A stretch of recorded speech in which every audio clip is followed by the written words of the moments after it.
ሰላም ጤና ይስጥልን ተከታታዮቻችን ለዕለቱ የተዘጋጀው መረጃ ከዚህ ቀጥሎ እናቀርብላችኋለን። እስከ መጨረሻው በመከታተል ኮሜንት ጻፉልን፣ ሰብስክራይብ፣ ላይክ፣ ሼር አድርጉ። ወደ መረጃዎቹ እናልፋለን። የተማሪዎች የስነ ምግባር ረቂቅ መመሪያ በውስጡ ምን አካቷል የሚለውን በመጀመሪያ እንመለከታለን። ክሬዚ ዴይ፣ ኦልድስ ዴይ፣ ቫለንታይንስ ዴይ እና ሌሎችም አላስፈላጊ የሆኑ ባህልን የማይገልጹ ድርጊቶችን ማክበር የሚከለክል መመሪያ ተረቆ ቀርቧል። መመሪያው መንግስታዊ ባልሆኑ የግል በሃይማኖት ተቋማት የሚተዳደሩ ትምህርት ቤቶች እና ከኢትዮጵያ ውጪ ባሉ ኮሚዩኒቲ ትምህርት ቤት በሚማሩ ተማሪዎች ላይ ተፈጻሚ ይሆናል። በመመሪያው የተማሪዎቹ መብትና ግዴታዎች ሲቀመጡ በተማሪዎቹ ግዴታ ላይ ጸጉርን በአግባቡ መሰራት፣ ማሳጠር፣ ከተፈጥሯዊ ጸጉራቸው ውጪ እንዳይጠቀሙ ተቀምጧል። የሴቶች ትምህርት ቤት የደንብ ልብስ ቀሚስ ቁመት ከባት በታች መሆን ያለበት ሲሆን ከአካባቢው ባህል ጋር የማይቃረን ልብስ መልበስ የሚለውም ተካቷል። በመመሪያው ከተከለከሉ ተግባራት መካከል ሲጋራ ማጨስ፣ አልኮል መጠጣት፣ ጫት መቃም፣ እጾችን መጠቀም ወይም ማዘዋወር እንደዚሁም ጌጥ ከማድረግ ይከለክላል። በተጨማሪም በረቂቁ በትምህርት ቤት ውስጥ አላስፈላጊ የሆኑ የኢትዮጵያዊነት ባህልን የማይገልጹ ያላቸው ድርጊቶች ክሬዚ ዴይ፣ ጀንትል ዴይ፣ ኦልድስ ዴይ፣ ቤቢ ዴይ፣ ፍሩት ዴይ፣ ቶማቶ ዴይ፣ ቫለንታይን ዴይ፣ ኤፕሪል ዘ ፉል፣ ካለር ዴይ፣ ፒጃማ ዴይ ኢቲሲ መፈጸም እና ሌሎችም አላስፈላጊ የሆኑ ባህልን የማይገልጹ ድርጊቶችን ማክበር እንደማይቻል ተገልጿል።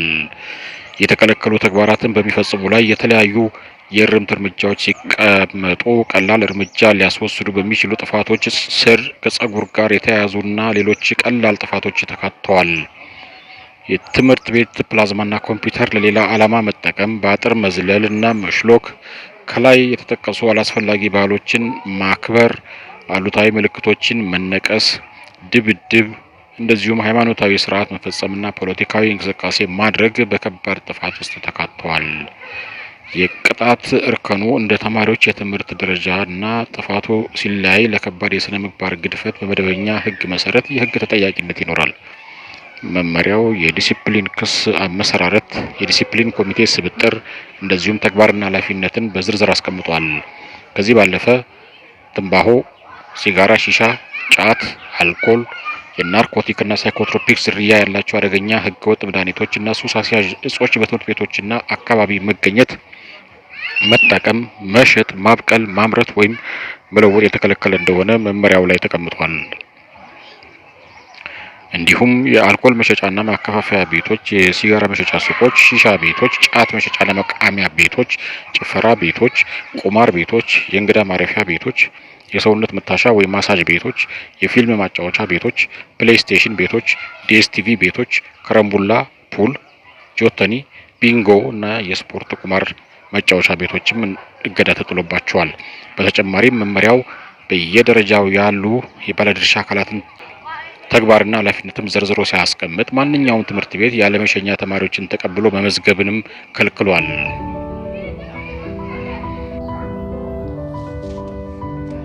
ገዳዩንና ተላላፊውን ማርበርግ ቫይረስ በሽታ በተመለከተ የተለያዩ እርስ በርሳቸው የሚጋጩ መረጃዎች በመውጣት ላይ ይገኛሉ።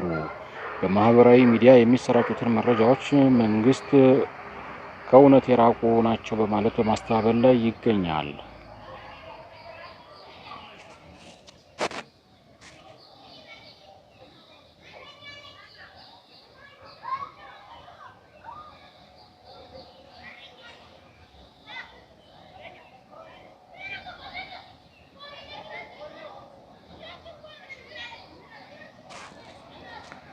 በኦሮሚያ ክልል የአርሲ ዞን አስኮ ወረዳ ሁሉቆ ቀበሌ 13 ሰዎች በማርበርግ በሽታ መሞታቸውን መሰረት ሚዲያ ዘግቧል። ይህንን መረጃ ዋቢ በማድረግም በርካቶች በማህበራዊ ሚዲያ ተቀባብለውታል። ቲክቫ ኢትዮጵያም የክልሉን ጤና ቢሮ፣ የዞን ጤና መምሪያ ስለ ጉዳዩ ማብራሪያ ጠይቀዋል። በዞኑ አስኮ ወረዳ ሁሉቆ ቀበሌ ሰዎች በማርበርግ ሞተዋል ተብሏል። ጉዳዩን ተከታትላችሁታል። ምንድነው የተፈጠረው ስንል የጠየቅናቸው የአርሲ ዞን ጤና መምሪያ ኃላፊ አቶ ሱልጣን ሀምዲኖ ውሸት ነው። ከማን እንደሰሙ ለኛ አዲስ ነው የሆኑብን ብለዋል። እዚያ አካባቢ የሞተ ሰው ሳይሆን በሽተኛም የለም ያሉ ሲሆን ቲክቫ ኢትዮጵያ ሰሞኑን አረጋግጣችሁ ነበር ሲል ጠይቋቸዋል። እሳቸውም እኔ በአካል እዛው አስኮ ነበርኩ ትላንትና። አምና ኤፒደሚክ ታይፈስ ነበር። ያኔ መድኃኒት ሰጠን ሕክምና ነበር። 3 ሰው ነው ህይወቱን ያጣው። ከዚያ ወዲህ ምንም የለም ብለዋል። ግን እኮ ሁሉቁ ላይ 13 ሰዎች ሞተዋል ስንላቸው እንኳን 13 ህይወቱን ያጣ አንድም ሰው የለም፣ የታመመ ሰውም የለም ሲሉ ምላሽ ያሉትን ሰጥተዋል።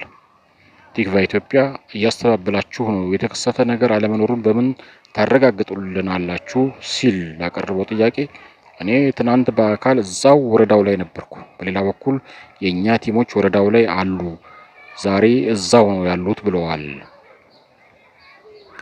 ስለ አስኮው ሞት ተመሳሳይ ጥያቄ ያቀረብንላቸው የኦሮሚያ ክልል ጤና ቢሮ ምክትል ኃላፊ ተስፋዬ ክበበው በበኩላቸው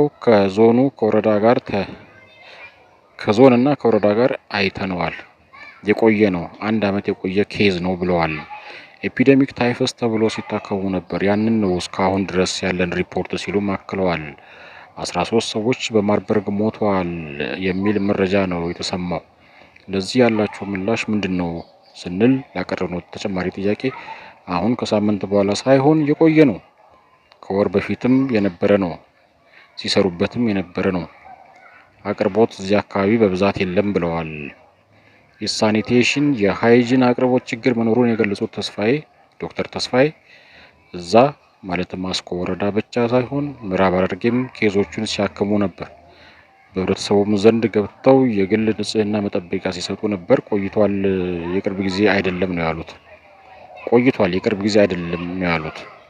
ሰዎቹን የገደለው በሽታ ማርበርግ ነው ስለመባሉ በድጋሚ ስንጠይቃቸው በሰጡት ማብራሪያ ምርመራ ሳይደረግ ምልክቱ ሳይታወቅ እንዲሁ ሰው ማርበርግ ነው ማለት ይችላል እንዴ?